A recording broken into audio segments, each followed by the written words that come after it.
आधी रात बीत चुकी थी। आरव अपने वर्क बेंच पे झुका हुआ था। कंप्यूटर स्क्रीन की अजीब रोशनी में नहा रहा था। हवा में इलेक्ट्रॉनिक्स की धीमी गंज थी।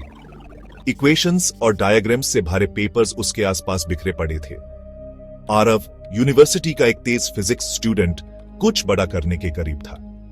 पैरेलल यूनिवर्सेस के साथ उसका ऑब्सेशन एक सोच के एक्सपेरिमेंट से शुरू हुआ था, लेकिन यह जल्दी ही एक प्योर रिसर्च प्रोजेक्ट में बदल गया। कई देर रात थियोरेटिकल फिजिक्स पेपर्स पढ़ने में बीत गई। उसके दिमाग में पॉसिबिलिटीज घूम रही थी।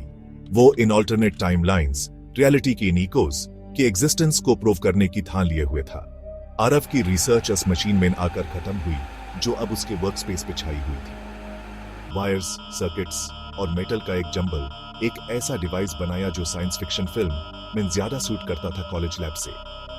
यह डिवाइस उसकी मेहनत और काउंटलेस कप्स ऑफ कॉफी से छाने वाला मल्टीवर्स में उसकी विंडो था। उसने स्क्रीन पे कैलकुलेशंस डबल चेक किए। सब कुछ परफेक्ट होना था। छोटी सी भी गलती के डिजास्टर्स कॉन्सिक्वेंसेस हो सकते थे।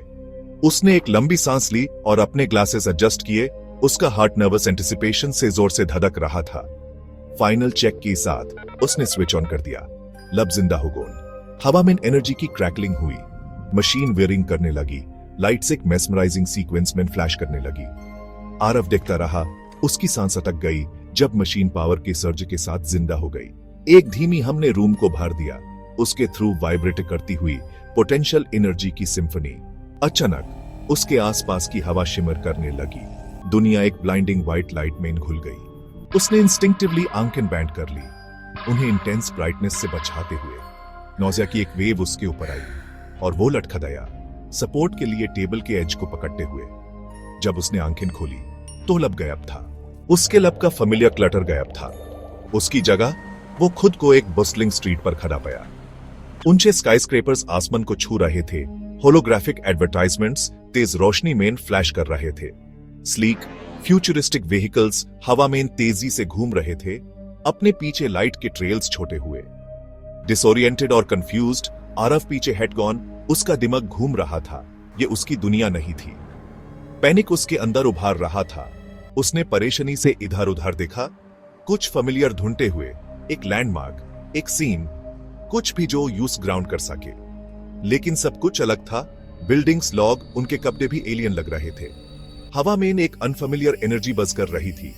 एडवांस्ड टेक्नोलॉजी की एक टैंगेबल हम यूज वापस जाना था। यूज अपने टाइमलाइन में वापस जेन का रास्ता ढूंढना था, लेकिन कैसे? यूज हेल्प की जरूरत थी। वो एक नई दुनिया में था जहां सब कुछ अलग था। यूज किसी ऐसे की जरूरत थी जो एक्सप्लेन कर सके कि क्या हुआ है और यह सब कैसे काम करता है।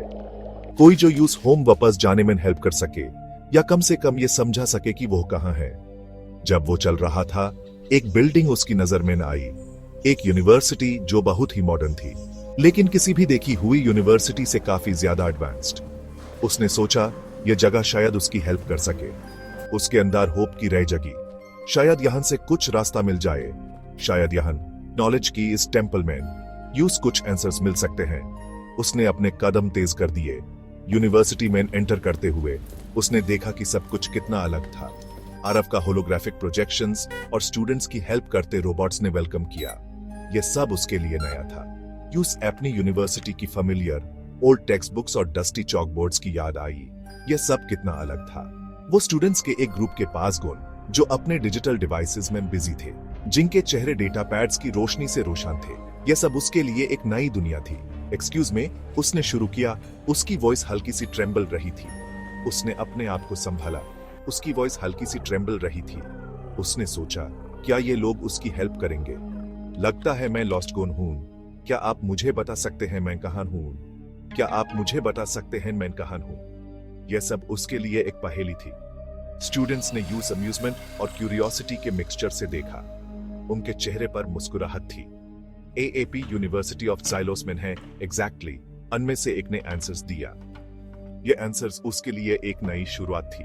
उनमें से एक ने आंसर्स दिया जैसे ये दुनिया की सबसे ऑब्वियस थिंग हो। आरव ने सोचा, ये जगह उसके लिए एक नई शुरुआत हो सकती है, जैसे ये दुनिया की सबसे ऑब्वियस थिंग हो। आरव ने सोचा, ये जगह उसके लिए एक नई शुरुआत हो सकती है। साइलोस, आरव ने रिपीटेड। उसका हार्ट डूब गॉन। उसने अपने आप से सोचा, ये जगह इतनी अजीब क्यों लग रही है? ये नाम उसके लिए एग्जैक्टली नया था और उसके दिमाग में हजारों सवाल उठ रहे थे। ये कोई ऐसी जगह नहीं लगी जो वो जानता हो। हर चीज इतनी अनफेमिलियर थी जैसे वो किसी दूसरी दुनिया में ना गुने हो। उसने अपनी प्रेडिकमेंट एक्सप्लेन की, हर वर्ड के साथ उसकी वॉइस ज्यादा डेस्परेट होती गई। उसके चेहरे पर चिंता और कंफ्यूजन साफ दिखाई दे रही थी। स्टूडेंट्स शुरू में स्केप्टिकल, बढ़ती हुई इंटरेस्ट के साथ सुनते रहे। उन्होंने अपने डाउट्स को साइड में रखा और आरव की कहानी को गौर से सुना। स्टूडेंट्स में से एक ब्राइट इंटेलिजेंट आईज वाली एक यंग वुमन ने यूज प्रोफेसर अन्या शर्मा से थिंक करने को सजेस्ट किया। उसने कहा वो शायद तुम्हारी प्रॉब्लम का सोल्यूशन निकल सकती है। वो टेम्पोरल मैकेनिक्स की लीडिंग एक्सपर्ट हैं, स्टूडेंट ने एक्सप्लेन किया। उनका रिसर्च इस फील्ड में सबसे आगे है। वो शायद आपकी हेल्प कर पाएंगी। आरव को थोड़ा सा होप महसूस हुआ, लेकिन उसके मन में अब भी कई डाउट्स थे। प्रोफेसर शर्मा का ऑफिस किसी भी प्रोफेसर के ऑफिस जैसा नहीं था जो आरव ने कभी देखा हो। यह जगह एक फ्यूचरिस्टिक लैब जैसी थी, जहां हर चीज एडवांस्ड टेक्नोलॉजी से भरी हुई थी। यह ऑफिस से कम और एक फ्यूचरिस्टिक लैबोरेटरी ज्यादा था। हर तरफ कॉम्प्लेक्स मशीन्स और गैजेट्स थे जो आरव ने पहले कभी नहीं देखे थे। एक बड़ा कंसोल रूम में छाया हुआ था, कॉम्प्लेक्स इक्वेशंस और डायग्राम्स डिस्प्ले करता हुआ। यह सब देखकर आरव को लगा जैसे वो किसी शीफी मूवी में आगोन हो। प्रोफेसर शर्मा, शार्प आईज और क्वाइट अथॉरिटी वाली एक वुमन ने अटेंशन से सुना जब आरव ने अपना एक्सपीरियंस बताया। उन्होंने बिना इंटरप्ट किए उसकी थिंक सुनी। एएपी एक पैरेलल टाइमलाइन में आ गए हैं, उसने कामली कहा, उसके डर की पुष्टि करते हुए। आरव के लिए यह थिंग हजम करना मुश्किल था, लेकिन प्रोफेसर शर्मा की काम डिमीनर ने उससे थोड़ा कंफर्ट दिया। एक ऐसी टाइमलाइन जो आपकी टाइमलाइन से काफी ज्यादा एडवांस्ड है। यह सुनकर आरव को समझ आया कि उसके सामने कितनी बड़ी चैलेंज है, लेकिन उसने डिसाइड किया कि वो इस नई दुनिया को एक्सप्लोर करेगा। प्रोफेसर शर्मा ने एक्सप्लेन किया कि उसकी मशीन ने स्पेस टाइम की फैब्रिक को टैप किया था, एक रिफ्ट क्रिएट करते हुए जिसमें से वो क्रॉस ओवर कर गो।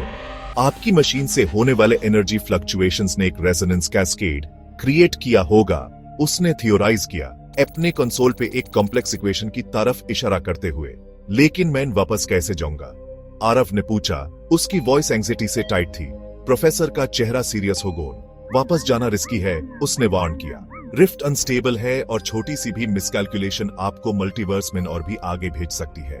उसने एक डरिंग प्लान बताया, उसकी अपनी मशीन की एक मॉडिफाइड वर्जन को यूज करना जो उसके होम टाइमलाइन की स्पेसिफिक एनर्जी सिग्नेचर पे कैलिब्रेट किया गोन हो।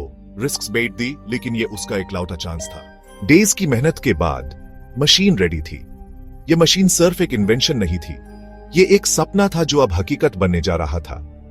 हवा एंटिसिपेशन से क्रैकल कर रही थी जब आरव ने वापस जाने के लिए खुद को प्रिपेयर किया।